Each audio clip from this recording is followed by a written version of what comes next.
Yes, good afternoon student, I think you are fine. तो हमने present tense और past tense के active voice से पैसिव वॉइस चेंज करना सीख लिया था।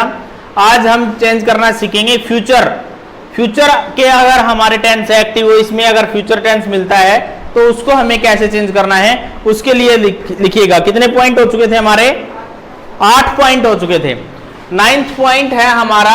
9th पॉइंट में आएगा future indefinite, FUTURE, future indefinite, INDEFINITE, future indefinite tense है। फ्यूचर इंडेफिनिट टेंस के अंदर we know very well that there is used shall, will या प्लस वर्ब की फर्स्ट फॉर्म, प्लस वर्ब की फर्स्ट फॉर्म। ये active voice है, ठीक है, और ये हमारा टेंस है, टेंस और वर्ब, ठीक है। ये टेंस, ये एक्टिव वॉइस, और यहां है हमारा पैसिव वॉइस, पैसिव वॉइस। तो इसके अंदर जब ये शैल, विल प्लस वर्ब की फर्स्ट फॉर्म हमें एक्टिव वॉइस के अंदर मिलती है तो उसको हम चेंज कर देंगे किसमें? शैल बी या विल बी, शैल बी या विल बी प्लस वर्ब की थर्ड फॉर्म। पैसिव वॉइस में हम हमेशा वर्ब की थर्ड फॉर्म यूज करते आ रहे हैं। प्रेजेंट में भी हमने ऐसा ही किया था, पास्ट में भी हमने ऐसा किया था, और रही बात अब फ्यूचर की, तो फ्यूचर में भी हम ऐसा ही करेंगे। अब एग्जांपल देखिए, एक आप समझ पाओगे बिल्कुल easy. I shall write many letters, I shall write many letters, many letters, LETTERS, ठीक है भाई। तो यहां देखिए, आई जो है वो सब्जेक्ट है, शैल जो है वो हेल्पिंग वर्ब है, राइट जो है वो मेन वर्ब है, और मैनी लेटर्स जो है वो हमारा ऑब्जेक्ट है। मैनी डिटरमाइनर है, लेटर्स ऑब्जेक्ट है, ठीक है। तो इस प्रकार से हमारा ये सेंटेंस है फ्यूचर इंडेफिनिट का। We know very well that we use shall with I and we in future tense. Future tense में हम आई और वी के साथ शैल यूज करते हैं, और बाकी जितने भी हमारे सब्जेक्ट हैं उनके साथ हम क्या यूज करते हैं? विल यूज करते हैं, ठीक है। तो इसका हमारा पैसिव वॉइस कैसे बनेगा देखिएगा। आई शैल राइट मैनी लेटर्स, तो मैनी लेटर्स को हम सब्जेक्ट के रूप में लेके आएंगे। Many letters, many letters. अब देखिए यहां आई शैल जो है वो फ्यूचर को बता रहा है, और फ्यूचर को हमें शैल बी और विल बी में चेंज करना है प्लस वर्ब की थर्ड फॉर्म में। अब मैनी लेटर्स अपने आप में प्लूरल हो गया, आई और बी के साथ ही हम शैल यूज करते हैं। बाकी सिंगुलर हो, प्लूरल हो, तो हम उसके साथ क्या यूज करते हैं? विल यूज करते हैं। तो many letters will be written, WRITTEN, many letters will be written by me. Is it right? Clear है? तो इस प्रकार से हमारे फ्यूचर इंडेफिनिट के टेंस इस प्रकार से पैसिव वॉइस में चेंज हो जाएंगे। क्लियर है ना बात? फिर देखिए भाई, फिर आता है हमारा फ्यूचर इंडेफिनिट के बाद आता है हमारा टेंस कौन सा? Future continuous, that does not change. 10 है फ्यूचर कंटिन्यू। फ्यूचर कंटिन्यू को हम लिखेंगे does not change, does not change, ठीक है। क्लियर बात? सीधा कर दिया। फिर आता है 11 पे एक्टिव वॉइस में हमें क्या मिलेगा? एक्टिव वॉइस में हमें मिलेगा शैल बी विल बी, यहां हो जाएगा shall be will be plus verb की फर्स्ट फॉर्म प्लस ING मिलेगा, डज नॉट चेंज, ठीक है। फिर आया हमारा 11 नंबर पे future indefinite, future continuous, future perfect. Future perfect में देखिए क्या होगा। फ्यूचर परफेक्ट, फ्यूचर परफेक्ट में बेटा टेंस होगा हमारा शैल हैव या विल हैव प्लस वर्ब की थर्ड फॉर्म ऑलरेडी गिवन मिलेगी हमें यहां पे, और इसको हम चेंज कर देंगे shall have been, shall have been plus will have been, ठीक है, या will have been. Shall have been या विल हैव बीन प्लस में रहेगा हमारा V3, ठीक है भाई।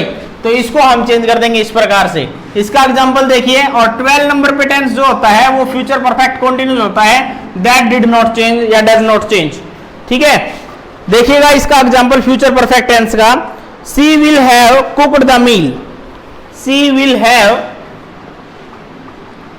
सी will have cooked the meal, she will have cooked the meal. यहां पर विल हैव है प्लस वर्ब की थर्ड फॉर्म है और ये हमारा सब्जेक्ट है, ये हेल्पिंग वर्ब है, ये मेन वर्ब है और ये ऑब्जेक्ट है। तो the meal will have been cooked by her. Is it right? इस प्रकार से ये चेंज हो जाएगा। फ्यूचर परफेक्ट कॉन्टिन्यूस में shall have will have plus verb की थर्ड फॉर्म कर चुका होगा। फ्यूचर परफेक्ट कॉन्टिन्यूस में शैल हैव बीन हो जाएगा। अगर आप 12 नंबर पे लिखना चाहो तो हम यहां लिख सकते हैं फ्यूचर परफेक्ट कॉन्टिन्यूस टेंस में शैल हैव बीन या will have been plus verb की first form plus ING does not change, यानी कि 12वां टेंस रहेगा वो फ्यूचर परफेक्ट कॉन्टिन्यूस रहेगा। एफपीसी लिख दिया मैंने शॉर्ट फॉर्म में यहां पे, ठीक है। तो इस प्रकार से ये डज नॉट चेंज होगा और जो 11 नंबर था उसका एग्जांपल आपके सामने है। हो जाएगा ये क्लियर? यस और नो? Very good. तो अब इसके बाद आता है हमारा ये जो है मेन थे हमारे 12 टेंस, एक्टिव वॉइस से पैसिव वॉइस में चेंज करना मैंने आपको बताया, ठीक है।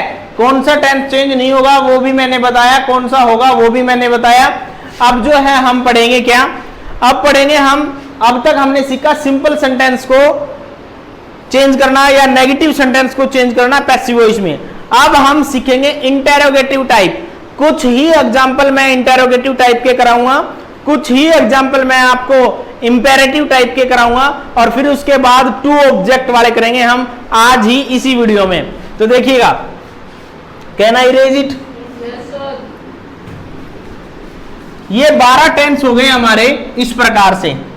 अब फ्यूचर वाले बनाने में हमें दिक्कत नहीं, सॉरी इंटेरोगेटिव टाइप जो होगी वो बनाने में हमें कोई दिक्कत नहीं होगी। देखिए किस प्रकार से हम लिख सकते हैं interrogative type, INTERRO interrogative type, TYP interrogative type.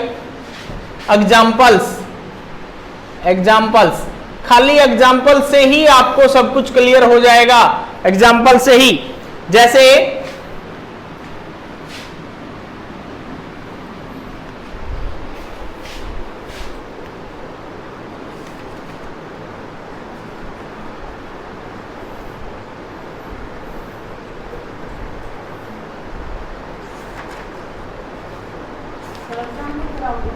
हाँ,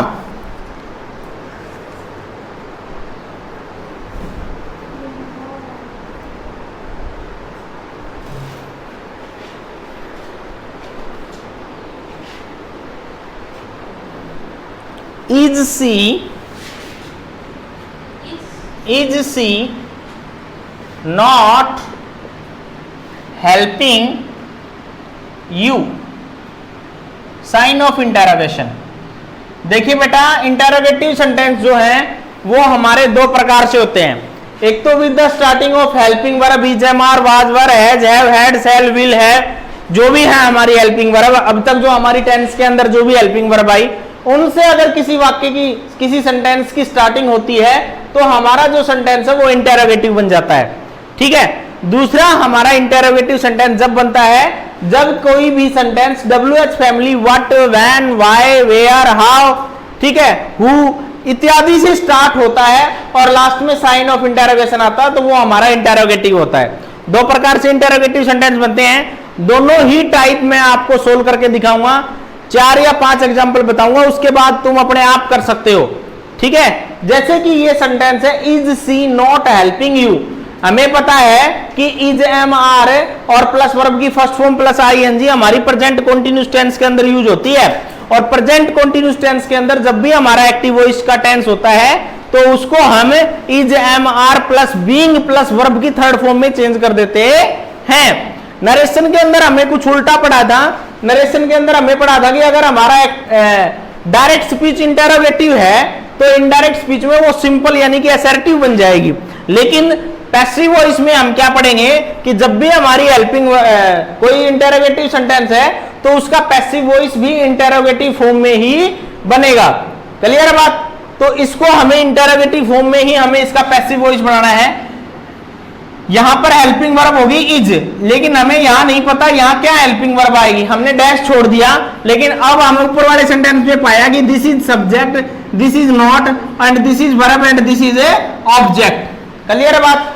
यहां सब्जेक्ट, यहां वर्ब और यहां ऑब्जेक्ट। तो ऑब्जेक्ट को उठा के लेके आऊंगा मैं, नया सब्जेक्ट बन गया मेरा यू, लेकिन यू से पहले हमारा यहां पर हेल्पिंग वर्ब आएगा। तो इजएमआर को हम किस में चेंज करते थे?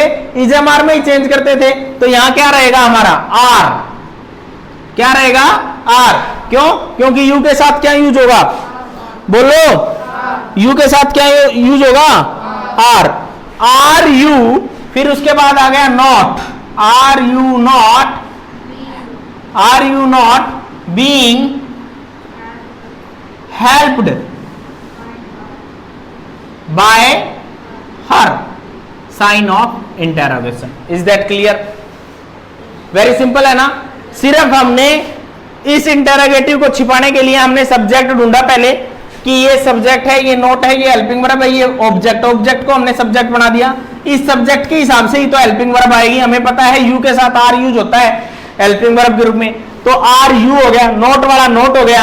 अब आर के बाद हमें बीइंग लगाना था तो बीइंग लगा दिया हमने, यहाँ हेल्पिंग से हेल्पेड हो गया। और सब्जेक्ट को ऑब्जेक्ट बनाने से पहले हमें क्या लगाना होता है? बाई। हमने बाई लगा दिया, sign of interrogation. Is that clear? ठीक है।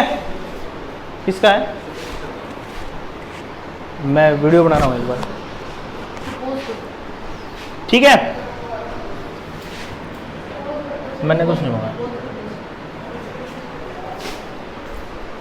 ठीक है भाई। उसके बाद देखिए, उसके बाद कहता है हमारा इंटेरोगेटिव के अंदर और एग्जांपल लेके देखते हैं। एक WH फैमिली से लेते हैं। Why does he abuse me? Why does he abuse me? Why does he abuse me?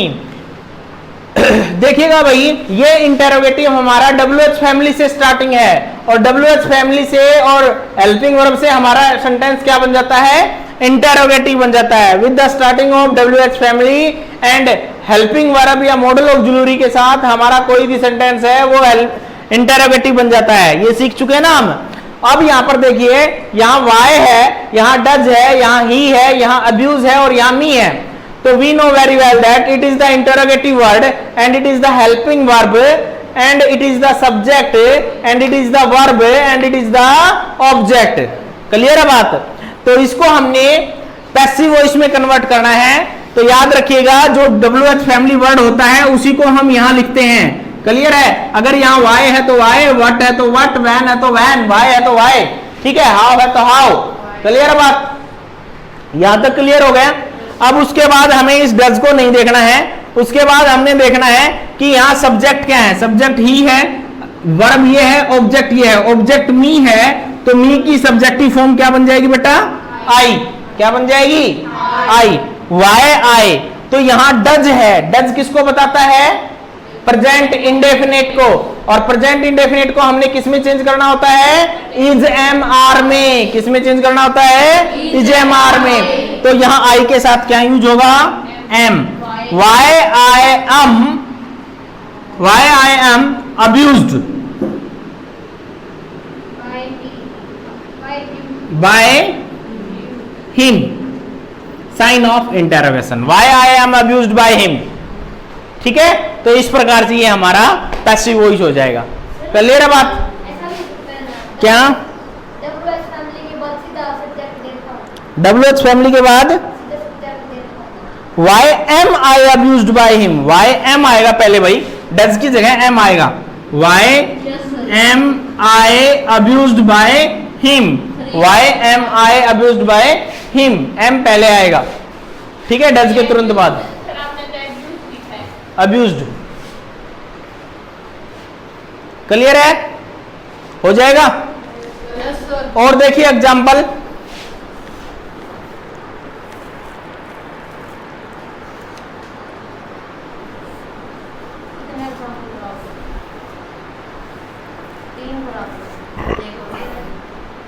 When has she helped us?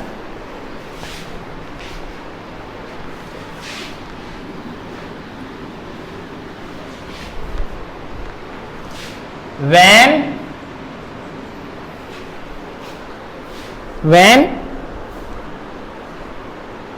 has she helped us? देखिएगा भाई, साइन ऑफ इंटरोगेशन। वैन है WH फैमिली से, has के साथ verb की third form use हो रही है, सब्जेक्ट है ये, वर्ब है ये और ऑब्जेक्ट है ये। तो हम वैन को वैन में ही लिखेंगे यहाँ, ठीक है, पैसिव वॉइस में। ऑब्जेक्ट एस है तो इसका क्या बन जाएगा हमारा, क्या बनेगा, अस का सब्जेक्टिव फॉर्म क्या बनेगा, बोलो, अस का सब्जेक्टिव फॉर्म बनेगा वी। वैन डैश वी, तो यहां क्या आ जाएगा हमारा, have. When have we been helped by, she का क्या बनेगा, हर, ठीक है, sign of interrogation. When have we been helped by her, इस प्रकार से ये हमारा क्या हो जाएगा, पैसिव वॉइस बन जाएगा भाई। When have we been helped by her, clear है। तो इस प्रकार से इंटरोगेटिव टाइप हम सोल्व कर सकते हैं। हो जाएगा, हो जाएगा क्या, गुड। अब आता है हमारा इंपेरेटिव टाइप। इंपेरेटिव टाइप के अंदर मैं आपको एक फॉर्मूला लिखाऊंगा, हाँ उसी के अंदर ही नेक्स्ट लिखो imperative type.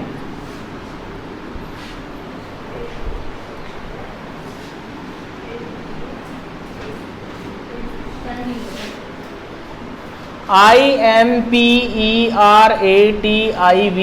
Imperative type.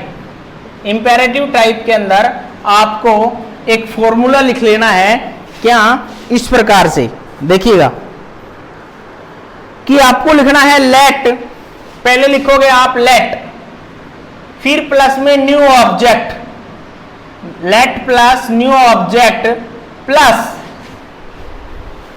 Will, plus में लिखोगे बी या नॉट बी, या लिखोगे बी फिर लिखोगे नॉट बी और फिर लिखोगे वर्ब की थर्ड फॉर्म, और इन दोनों में से एक, या तो बी आएगा या बी नॉट आएगा, नॉट बी आएगा, ठीक है। ये पैटर्न है हमारा, ये जो है इसको फॉलो करना है हमें। इंपेरेटिव सेंटेंस अगर हमें कोई मिल जाता है तो उसको हमें इस प्रकार से पैसिव वॉइस में चेंज करना है। देखिएगा इस पैटर्न को आप याद रखिएगा, ये पैटर्न कुछ इस प्रकार से, एग्जांपल देखोगे तब आपको समझ में आ जाएगा।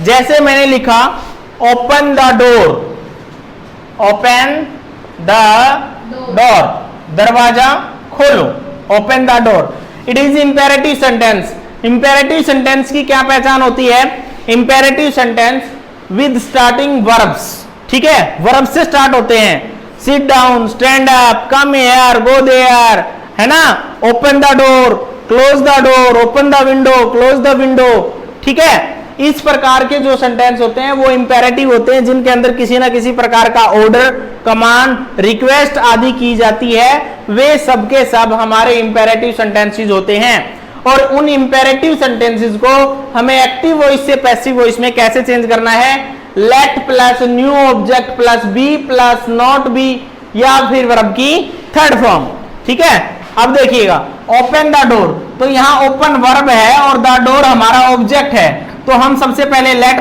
लिखेंगे, लेट लिख लिया, फिर न्यू ऑब्जेक्ट है हमारा the object, let the door be, और वर्ब की थर्ड फॉर्म क्या हो जाएगी, let the door be open, let the door be open, it is right.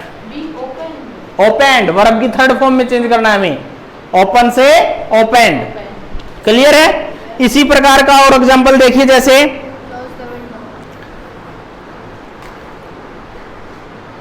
Never tell a lie, never tell a lie, never tell a lie.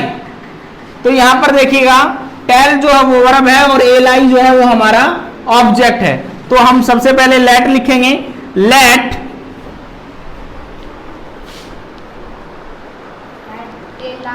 let a lie never be told, let a lie never be told, tell से third form क्या हो जाएगी told, let a lie never be told। ठीक है, इस प्रकार से ये हो जाएगा हमारा पैसिव वॉइस। और देखिए एक example,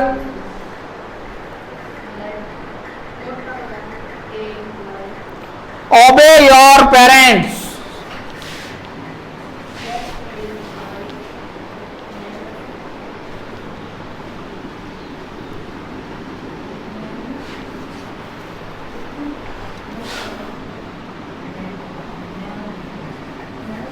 obey your parents, obey your parents। देखिएगा भाई, तो obey वर्ब है, your सब्जेक्ट है, और ये your parents, obey your parents verb subject, और ये सारे का सारा ऑब्जेक्ट है your parents। तो यहां पर देखिएगा, इसको हम कैसे चेंज करेंगे, let your parents, let your parents be obeyed, be obeyed। ठीक है, इस प्रकार से हो जाएगा। Post this letter, post this letter, post this letter, इस पत्र को आपने क्या करना है, पोस्ट करना है। ठीक है ना, तो यहां पर देखिएगा, हमें पता है पोस्ट वर्ब है, दिस लेटर हमारा ऑब्जेक्ट है, let this letter be posted, is that clear. तो इस प्रकार से हमारे इंपेरेटिव सेंटेंस भी हो जाएंगे।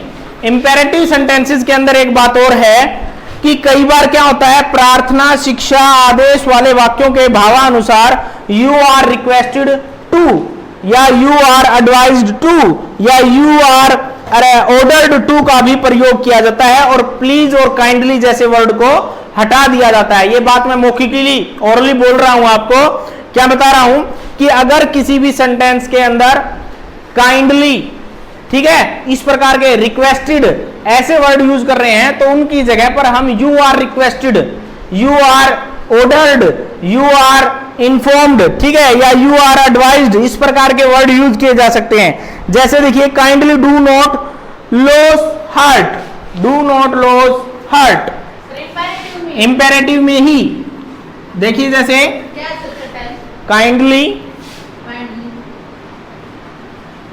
डू नॉट लॉस हार्ट, कि दिल मत खो, दिल मत खो मतलब दिल छोटा मत करो, मन उदास मत करो, डू नॉट लॉस हार्ट। ठीक है, तो इसको देखिए किस प्रकार से, यू आर रिक्वेस्टेड, हम इसको ऐसे चेंज करेंगे काइंडली को हटाने के लिए, यू आर रिक्वेस्टेड टू, हाँ, you are requested to, you are requested to not to, you are requested not to, you are requested not to, not to lose heart। ठीक है भाई, इस प्रकार से चेंज कर देंगे। वो तो हम सेंटेंस के भावानुसार ही चेंज करेंगे। हमें कई बार ऐसा भी लिखना पड़ सकता है, you are requested, you are ordered, you are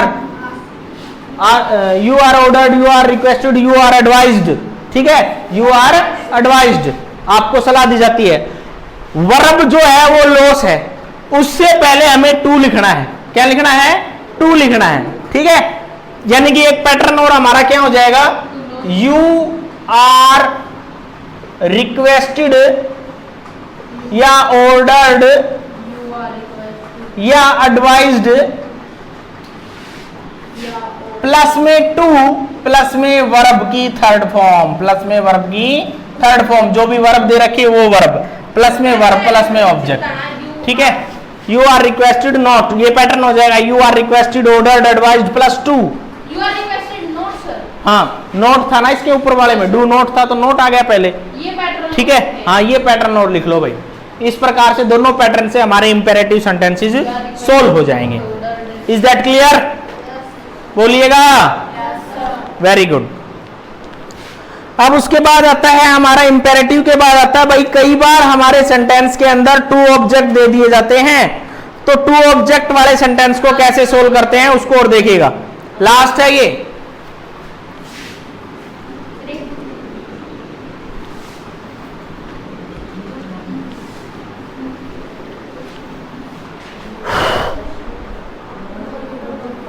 statement डालो, टू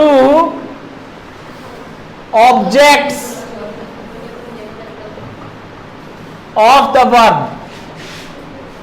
ऑफ द वर्ब, सब ये हेडिंग डाल लो आप, two objects of the verb. जब एक वर्ब के दो ऑब्जेक्ट दे रखे हैं तो उसको हमें कैसे सोल्व करना है, उसके भी मैं कुछ एग्जांपल लिखवा देता हूं आपको। हाँ, two objects of the verb, जब वर्ब के टू ऑब्जेक्ट हो तो उसको हमें पैसिव वॉइस में कैसे फॉर्म लिखना है, सोल्व करना है। जैसे देखिए, हाँ, पैटर्न नहीं है इसका, एग्जांपल्स लिखोगे। Two object of the verbs, verb of the verb, examples, only examples. ठीक है, एग्जांपल्स दिए गए हैं यहाँ पर, कुछ आप सीख सकोगे, आप समझ पाओगे, बिल्कुल आसान है। सी टोल्ड मी ए वंडरफुल स्टोरी, सी टोल्ड मी अ वंडरफुल स्टोरी, स्टोरी। देखो भाई बिल्कुल आसान है, समझ पाओगे, बिल्कुल ही आसान है, बेहद आसान है और बड़ा ही अच्छा क्वेश्चन है। सी टोल्ड मी ए वंडरफुल स्टोरी, जैसा कि अब तक हम सिंपल सेंटेंस को चेंज करते आए, वैसे ही हम इसको भी हम पैसिव वॉइस में बिल्कुल सिंपल ढंग से सोल्व चेंज करेंगे। We know very well that it is our subject and it is verb and it is object और it is also object, और it is also object। तो याद रखना है हमें कि जब भी हमारी वर्ब होती है, वर्ब के बिल्कुल नियरेस्ट जो ऑब्जेक्ट होता है उसको हमें न्यू सब्जेक्ट बनाना होता है। वर्ब के जो बिल्कुल नियरेस्ट ऑब्जेक्ट होता है उसको हमें न्यू सब्जेक्ट बनाना है, न्यू सब्जेक्ट बनाना है। आप लिख भी सकते हो याद करने के लिए कि वर्ब के जो भी वर्ब के बिल्कुल नजदीक ऑब्जेक्ट होता है उसको हम क्या बनाएंगे, न्यू सब्जेक्ट बनाएंगे। क्या बनाएंगे, न्यू सब्जेक्ट बनाएंगे और हमारा पूरा सेंटेंस हम उसको पैसिव वॉइस में चेंज कर देंगे। लिख सकते हो आप इस बात को, अगर आपको याद नहीं रहती है तो आप लिख सकते हो कि we change into new subject nearest of the verb, nearest of the verb, कि हमें ऑब्जेक्ट को जो वर्ब के बिल्कुल नजदीक है उस ऑब्जेक्ट को हमें न्यू सब्जेक्ट में चेंज करना है। तो सब्जेक्ट वर्ब ऑब्जेक्ट हमारे इतने से सेंटेंस में हो गए और बाकी वाला जो है वो भी ऑब्जेक्ट है। देखिएगा, अब इसको हम चेंज करेंगे। मी हमारे अपने आप में एक ऑब्जेक्टिव फॉर्म है, ऑब्जेक्टिव फॉर्म के हिसाब से यहां क्या हो जाएगा, आई। क्यों? क्योंकि मी एक ऑब्जेक्टिव है, ऑब्जेक्टिव केस है और इसका सब्जेक्टिव केस क्या बनेगा, आई। जितना आज मैं बोल रहा हूं उतना ही आउटपुट तुम्हें शुक्रवार को, फ्राइडे को देना पड़ेगा, otherwise I will punish you. ठीक है, समझ रहे हो ना, बड़े अच्छे ढंग से। तो ये मी जो है यहां आई सब्जेक्टिव फॉर्म बन गई, मी का सब्जेक्टिव फॉर्म आई बन गया। अब हमने देखा टोल्ड जो है वो वर्ब की सेकंड फॉर्म है और सेकंड फॉर्म हम पास्ट इंडेफिनिट टेंस में यूज करते हैं और पास्ट इंडेफिनिट टेंस का हमें सिंपल सेंटेंस बनाना है। क्या? हाँ, यहां मी का आई हो गया, सीधा शुरुआत आई से ही करेंगे। बिल्कुल, तभी तो बता रहा हूं मैं, दो ऑब्जेक्ट हो गए यहां पर, ये मी ऑब्जेक्ट भी हो गया और वंडरफुल स्टोरी भी अपने आप में एक ऑब्जेक्ट हो गई। तो देखिए भाई, आई हो गया, पास्ट इंडेफिनिट को हमने किस में चेंज करना है, वाज वर्ब में। तो आई वॉज, आई के साथ क्या आएगा, was. I was told, I was told A wonderful story, I was told A wonderful story by her. ठीक है भाई, तो इस प्रकार से ये सेंटेंस चेंज हो गया, I was told A wonderful story by her. I was told मेरे द्वारा उसको एक वंडरफुल कहानी जो है, अद्भुत कहानी जो है सुनाई गई थी। ठीक है, अद्भुत। और इस सेंटेंस को हम दो तरीके से चेंज कर सकते हैं। ये जो मेरा तरीका था ये भी सही है, और अगर आप ऐसा करना चाहो कि अगर आप इस नियरेस्ट ऑब्जेक्ट को नहीं उठाते हो और दूर वाले ऑब्जेक्ट को उठा लेते हो पहले, तो आप इस प्रकार से भी सोल्व कर सकते हो इसको। A wonderful story